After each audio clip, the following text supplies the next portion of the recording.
sige. Situation. Uno reading daw, uno reading. Sige. Magkakajowa ba yung kaibigan nyo ngayon? Kaibigan May mo ngayon. specific tao ako. Mamaya, May reason. wait lang. Sulat ko para hindi ako. Anong tanong? Magkakajowa ba yung kaibigan ko? Sulat ko yung pangalan pa rin walang daya. Para walang... Walang daya yan. Yan. Magkakajowa ba yan? Kakajowa ba yan? Tingnan natin. Tingnan natin. Tingnan natin. Kaunong-unong ka. Tingnan natin. Natabul tayo sa taas.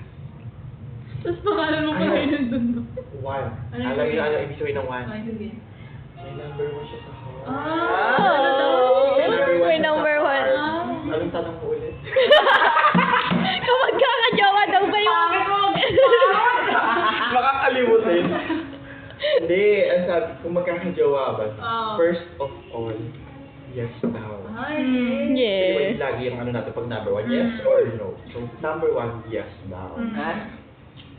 Pero tingnan natin kung Kung masaya ba? gusto ko rin ba siya nung tao na gusto niya. Ay, magkakajowa nga sabi mo yes na Sige, tingnan natin kung magkakajowa ba siya. Sabi kasi yes eh, so may so follow-up yun na. question. Ay, hindi. Masaya ba yung magiging relationship?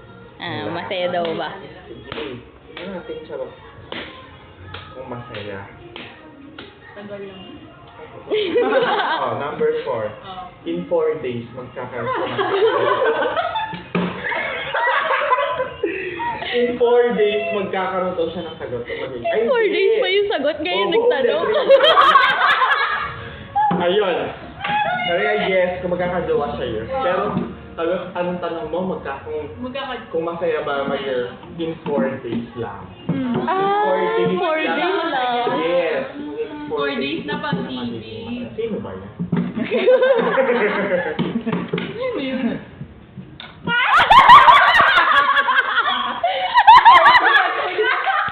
Yes! Nagpapakal ka ulit.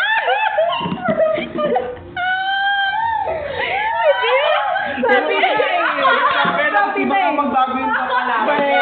Magre-reading ulit tayo ng card. Kaya kasi sabi mo, hindi ako umimik eh. Sabi ko eh, kaya sabi yung 4 days, pero baka may after 4 days maging masaya ulit. Teka, tingnan na. Ipilit natin. Kasi Ipilit ako natin. interpret. Hindi. Ay, 6. Ano yan, Sig? 7 ang magiging kapalaran. Tapos yellow pa. Sabi, maaraw daw, mainit. Kaya huwag natin ito. Nakakabit. 4 days. 4 days na pala kayo. Pinawi niya bigla. Nandumo yung mukha niya eh. Biglang sumimahaw na pag gano'n, no? Hindi ka talaga tawa sa, hindi ka pa tawa sa unang tanong, ang harness. Masarap pa ulam yung mukha. Hindi wala nasaktan. Nasaktan. Sarap ulam ko number 1. Oo. Ilan na? 6 na to. 6 na yung akin. Yan yung plot twist eh. Pangalan. Alam mo ko pa ano eh. Kapalaran na ibang tao. Yun pala. Ako yung nag-reading na. Hindi ako kayo. Na-u-turn sa'yo tuloy. Sabi ko kaibigan mo, diba? Connected ako dun. Pero ako yung katawag. Dahilan. Kasi 4 days. Kaya pala, baka magre-reach out siya in 4 days. Hindi, mag-reach out siya yes. Tapos 4 days lang. Oo. Tapos i-call ka niya ulit. No contact na kayo ulit.